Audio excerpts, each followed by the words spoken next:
हे जग जितकं सुंदर आणि प्रकाशमय आहे, तितकंच या जगाच्या पाठीमागे एक गडद अंधार विश्वाससुद्धा अस्तित्वात आहे, ज्यांचा विचार केला तरी अंगावर काटा येतो. विज्ञान कितीही पुढे गेले तरीही काही गोष्टी अशा असतात ज्या विज्ञानाच्या कल्पनेपलीकडच्या असतात. अशाच एका अदृश्य भयानक संकटात जेव्हा एखादा सामान्य माणूस अडकतो, तेव्हा त्याला वाचवायला धावून येणारा ते फक्त आणि फक्त सिद्ध पुरुषच असतात. आज आपण अशाच एका अंगावर काटा आणणाऱ्या सत्य घटनेबद्दल बोलणार आहोत, जिथे एका निष्पाप जीवाचा ताबा चक्क एका अघोरी शक्तीने घेतला होता. घरचे सगळे हतबल झाले होते, तांत्रिक मांत्रिक थकले होते, पण शेवटी काय झालं? एका चमत्काराने त्या कुटुंबाचं आयुष्य कसं बदललं? बाळूमामांच्या केवळ एका शब्दाने त्या अघोरी शक्तीला कसे गुडघे टेकायला लावले? ही संपूर्ण घटना जाणून घेण्यासाठी हा व्हिडिओ शेवटपर्यंत नक्की पहा, कारण ही केवळ एक गोष्ट नाही, तर बाळूमामांच्या अचाट शक्तींची आणि भक्तांवरील अथांग प्रेमाची जिवंत साक्ष आहे. अक्कलकोटचे स्वामी समर्थ, शिर्डीचे साईबाबा, गजानन महाराज यांच्याप्रमाणेच कोल्हापूर आणि बेळगावच्या सीमा भागात आदराने आणि श्रद्धेने घेतलं जाणारं नाव म्हणजे संत सद्गुरू बाळूमामा. मेंढ्यांचा कळप घेऊन गावोगावी फिरणारे, अंगावर गोंगडी पांघरलेले आणि हातात काठी घेतलेले बाळूमामा हे वरकरणी अत्यंत साधे भोळे मेंढपाळ वाटायचे, पण त्यांच्या एका कृतीत, एका शब्दात अथांग ज्ञान आणि अलौकिक शक्ती लपलेली असायची. बाळूमामा कधी कोणाकडून एक पैसाचाही अपेक्षा ठेवत नसत. उलट ज्यांच्या शेतात मामांच्या मेंढ्या बसत, त्या शेतातील गरिबी कायमची नष्ट व्हायची आणि तिथे सुवर्ण काळ यायचा. मामांचे भक्त त्यांना साक्षात देवाचा अवतार मानतात आणि मामांनी त्यांच्या हृदयातील आणि समाधीनंतरही लाखो भक्तांना यांचे प्रयत्न दिले आहे. आजची आपली कथा यात प्रयत्नांपैकी एक आहे. ही घटना घडली होती कोल्हापूर जिल्ह्यातील एका दुर्गम गावामध्ये. या गावात विठ्ठल नावाचा एक अत्यंत प्रामाणिक कष्टाळू शेतकरी राहत होता. विठ्ठलाचे कुटुंब अगदी सुखद चालले होते. घरी शेतीवाडी उत्तम होती. गोठ्यात गाई म्हशी होत्या. विठ्ठलाला विनायक नावाचा एक तरुण मुलगा होता. विनायक स्वभावाने अत्यंत शांत, देवभक्त आणि मनमिळावू होता. संपूर्ण गावात विनायकचे कौतुक व्हायचे. पण म्हणतात ना, सुखाच्या दिवसांना कुणाची तरी वाईट नजर लागते. विठ्ठलाच्या कुटुंबाच्या सुखालाही अशीच कोणाची तरी नजर लागली होती आणि एका रात्रीत सगळं काही बदलून गेलं. तो उन्हाळ्याचा काळ होता. विनायक आपल्या शेतातील विहिरीवर पाणी धरण्यासाठी रात्रीचा गेला होता. ग्रामीण भागात उन्हाळ्यात रात्रीच्या वेळी शेतीला पाणी देण्याची पद्धत जुनीच आहे. विनायक नेहमीप्रमाणे हातात कंदील घेऊन शेताकडे निघाला. रात्रीचे 11-11:30 वाजले होते. आजूबाजूला क्यूर अंधार होता. फक्त रातकिड्यांचा आवाज गुंजत होता. शेतात पोहोचल्यावर विनायकने विहिरीवरील इंजन चालू केले आणि तो पाटाचे पाणी शेतात फिरवू लागला. सुमारे रात्रीचे 12:30 वाजले असतील. अचानक विनायकला शेताच्या कोपऱ्यात जुन्या वडाच्या झाडाजवळून काहीतरी वेगळा आवाज आला. कोणीतरी पैंजण वाजवत चालल्यासारखा किंवा कोणीतरी सुसाट चालल्यासारखा तो आवाज होता. विनायकने आधी दुर्लक्ष केले. त्याला वाटले की एखादी रानटी प्राणी असेल, पण अचानक हवेत गारठा वाढला. उन्हाळ्याची रात्र असूनही विनायकला अंगावर काटा येईल इतकी थंडी वाजू लागली. कंदीलचा प्रकाश अचानक मंदावला. विनायकने वडाच्या झाडाकडे पाहिले तर त्याला तिथे एक प्रचंड मोठी काळी आकृती उभी असलेली दिसली. तिचे डोळे निखाऱ्यासारखे लाल होते. विनायक प्रचंड घाबरला. तोंडातून शब्द फुटेना. तो तिथून पळण्याचा प्रयत्न करू लागला, पण त्याचे पाय जमिनीला खिळ्यासारखे झाले. ती काळी आकृती हळूहळू त्याच्या दिशेने सरकू लागली आणि अचानक विनायकच्या अंगातून एक तीव्र कळ आली. तो तिथेच शुद्ध हरपून पडला. सकाळ झाली तरी विनायक घरी परतला नाही, म्हणून त्याचे वडील विठ्ठल काळजीपोटी शेताकडे धावले. शेतात गेल्यावर त्यांना विनायक विहिरीच्या काठावर बेशुद्ध अवस्थेत पडलेला दिसला. विठ्ठलने आरडाओरडा केला. आजूबाजूचे शेतकरी गोळा झाले. त्यांनी विनायकच्या तोंडावर पाणी मारले. थोड्या वेळाने विनायकने डोळे उघडले, पण त्याचे ते डोळे पाहून सगळेच अवाक झाले. त्याचे नेहमीप्रमाणे शांत डोळे आता पूर्णपणे लाल झाले होते आणि त्यात एक भयंकर हिंस्रपणा दिसत होता. तो कोणाकडेही नीट पाहत नव्हता. घरच्यांनी त्याला कसाबसा धरून घरी आणले.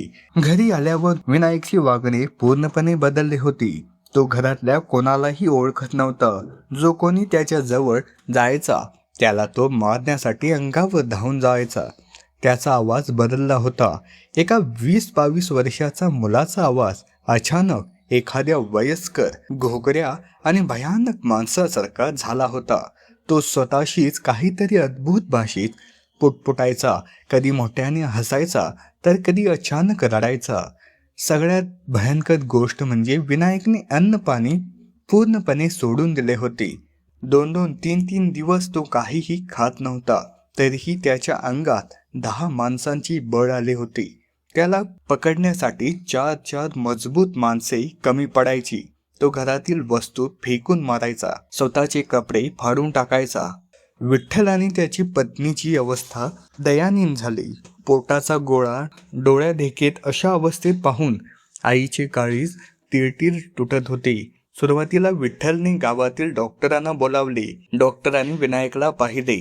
त्याला शांत होण्यासाठी इंजेक्शन देण्याचा प्रयत्न केला, पण विनायकने डॉक्टरांना एका हाताने झटकून लावले. डॉक्टरांनी हात टेकले आणि सांगितले, ही कोणत्याही शारीरिक किंवा मानसिक आजाराची लक्षणे नाहीत. याला तुम्ही कुठेतरी दुसरीकडे दाखवा. आता विठ्ठलच्या मनातील भीती खरी ठरत होती. विनायकला कोणत्या तरी वाईट शक्तीने पछाडले होते. विठ्ठलने गावातील आणि आसपासच्या परिसरातील नामवंत तांत्रिक, मांत्रिक आणि भगत बोलवायला सुरुवात केली. एकामागून एक अनेक मांत्रिक आले. कोणी विनायकच्या अंगावर लिंबू उतरवले, कोणी अंगावर भस्म टाकले, तर कोणी त्याच्या हातात गुप्त धन किंवा कसली करणी आहे का हे शोधण्याचा प्रयत्न केला. एका मांत्रिकाने तर विनायकला साखळदंडाने बांधून त्याला चाबकाने मारण्यास सुरुवात केली, जेणेकरून त्याच्या अंगावरील भूत पळून जाईल. पण विनायक मोठ्याने हसायचा आणि म्हणायचा, मार, अजून मार, मला काहीच होत नाहीये. हा विनायक मरतोय. हे ऐकून विठ्ठलने त्या मांत्रिकाला थांबवले. विनायकच्या शरीरावर जखमा होत होत्या, पण त्याचा आत बसलेला ती अघोरी शक्ती मात्र तशीच प्रबळ होती. उलट ती शक्ती आणखीच उग्र रूप धारण करत होती. विनायकच्या शरीरातून बोलणाऱ्या त्या वाईट शक्तीचे ते उद्धट शब्द ऐकून आजूबाजूचे लोक भयभीत झाले, पण बाळूमामा शांत होते. मामांच्या चेहऱ्यावर जराही भीती नव्हती. उलट मामाच्या चेहऱ्यावर एक वेगळाच संताप निर्माण झाला. मामांनी आपल्या हातातील काठी जमिनीवर जोराने आपटली. त्या काठीचा आवाज एवढा प्रचंड होता, जणू काही वीज कडकली. मामा मोठ्याने गरजले, गप्प बस पापिष्टा, तुझी एवढी हिंमत की तू साक्षात बाळूच्या समोर उभा राहून अशी भाषा करतोस. हा विनायक माझा भक्त आहे. याचे रक्षण करण्याची जबाबदारी माझी आहे. तू कोण लावून गेला आहेस याला त्रास देणारा? सरळ सांगतोय, त्याचे शरीर सोडून चालता हो, नाहीतर तुला असा धडा शिकवेन की तुझी राख सुद्धा उरणार नाही. मामांचा तो रौद्र अवतार पाहून विनायकच्या अंगातील ती वाईट शक्ती एकदम नरमाईवर आली. विनायक जो जमिनीवर उभा राहून ताठरपणे बोलत होता, तो अचानक गुडघ्यावर खाली बसला. त्याचे शरीर आता घामाने डबडबले होते. ती शक्ती विनायकच्या तोंडातून म्हणाली, मामा मला माफ करा. मला ठाऊक आहे तुम्ही कोण आहात. तुमच्या शक्तीसमोर मी काहीच नाही. पण मला भूक लागली आहे म्हणून मी यांच्या शरीराचा ताबा घेतलाय. मी याला सोडतो, पण मला काहीतरी खायला द्या. बाळूमामा हसले आणि म्हणाले, तुला भूक लागली आहे ना, मग माझ्या मेंढ्याचे लेंडे विणलेले हे अंगारे घे. मामाने जमिनीवरची थोडीशी माती आणि मेंढ्यांच्या अंगाची धूळ आपल्या हाताने घेतली. त्याच्यावर त्यांनी काहीतरी फुटफुटले आणि तो पवित्र अंगारा जोराने विनायकच्या कपाळावर मारला. थोडा अंगारा त्याच्या तोंडात खायला दिला. बाळूमामाने विनायकच्या डोक्यावर आपला वदर हस्त ठेवला आणि त्याला आशीर्वाद दिला. जा बाळा, आता तुला आयुष्यात कधीही कोणाचीही वाईट शक्ती स्पर्श करू शकणार नाही. हा बाळूचा आशीर्वाद आहे. नेहमी चांगला वाग, देवावर श्रद्धा ठेव. मामांनी विठ्ठलला प्रसाद म्हणून आपल्या मेंढ्यांची दूध आणि अंगारा दिला. विठ्ठलचे कुटुंब आनंदाने आपल्या गावी परतले.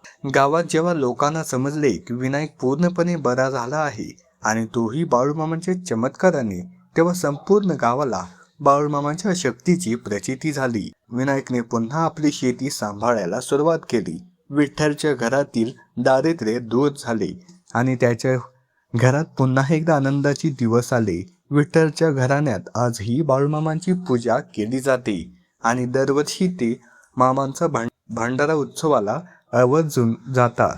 मित्रहो, ही कथा आपल्याला शिकवते की या जगात जरी वाईट शक्ती, नकारात्मक ऊर्जा अस्तित्वात असली तरीही सत्पुरुषाची, देवांची शक्ती आणि सकारात्मकता ही त्याच्यापेक्षा हजार पटीने मोठी असते. जेव्हा आपण देवावर आणि संतांवर अनन्य भावाने विश्वास ठेवतो तेव्हा कितीही मोठे संकट आले तरी ते दूर होते.